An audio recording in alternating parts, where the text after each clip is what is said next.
Namun begitu banyak kita mendengar saudara-saudariku kaum muslimin dan muslimat yang seperti itu. Alasan utamanya yang penting niat.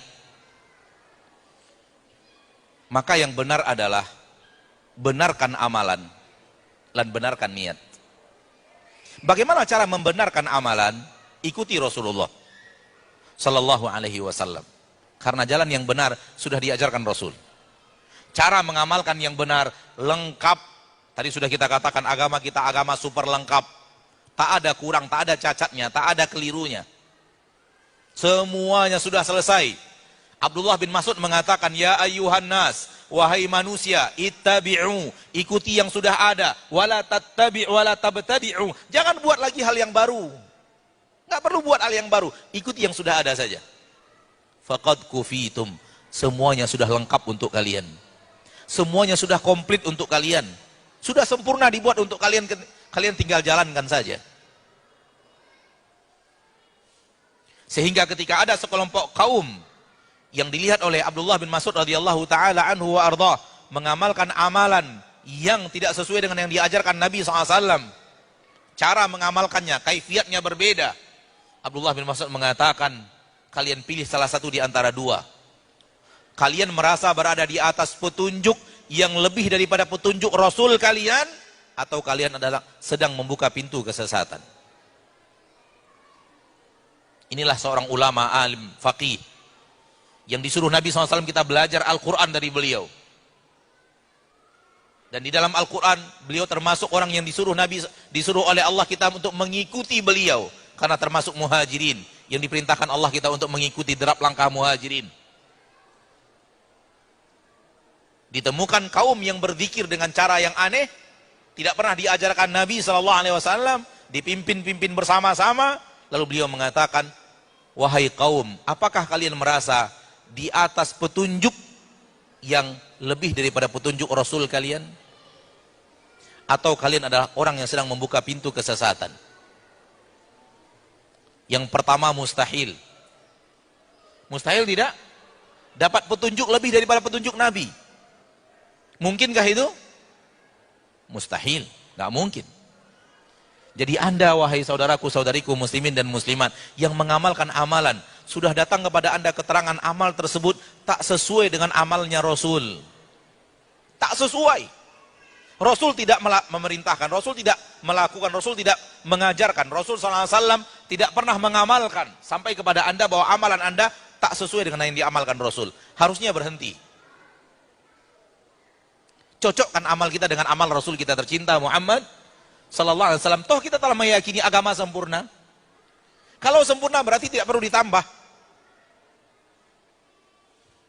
Menambah yang sempurna itu berarti meyakininya dia tidak sempurna, sehingga perlu ditambah.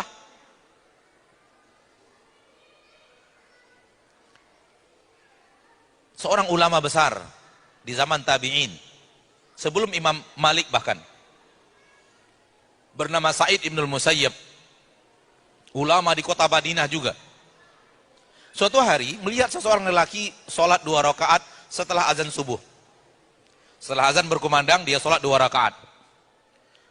Setelah sholat 2 rakaat, dia berdiri lagi, sholat lagi 2 rakaat. Setelah selesai 2 rakaat, dia berdiri lagi, sholat lagi 2 rakaat.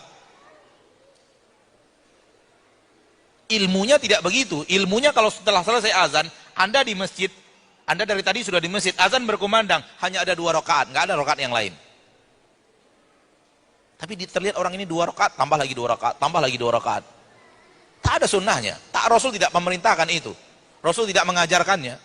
Lalu diampiri oleh Imam kota Madinah, Sa'id bin Musayyib, wahai fulan, ketahuilah bahwa Rasul Anda mengajarkan bahwa sholat qobliyah subuh itu hanya 2 rakaat. Sementara Anda tadi melakukan tambahan, tambah lagi, tambah lagi. Orang ini bertanya seperti ini, pertanyaan yang menarik. Kata orang ini kepada Sa'id bin Musayyib, ayu'adzibuni Allahu bis-shalah? Apakah Allah akan mengazab saya gara-gara saya sholat? Pertanyaan cerdas. Namun dia bertemu dengan ulama, bukan orang cerdas biasa. Cerdas lawan cerdas bisa kalah, tapi cerdas lawan agama, agama gak bakalan kalah. Karena agama datang dari Allah, agama ini kokoh. Dia lupa, dia berhadapan dengan seorang yang ahli ilmu yang cerdas juga. Sehingga Said Musayyib menjawab, la yu'adzibuka bis-shalah. Allah tidak akan mengadabmu gara-gara engkau salat. Wa innama yu'adzibuka bi mukhalafatika sunnah.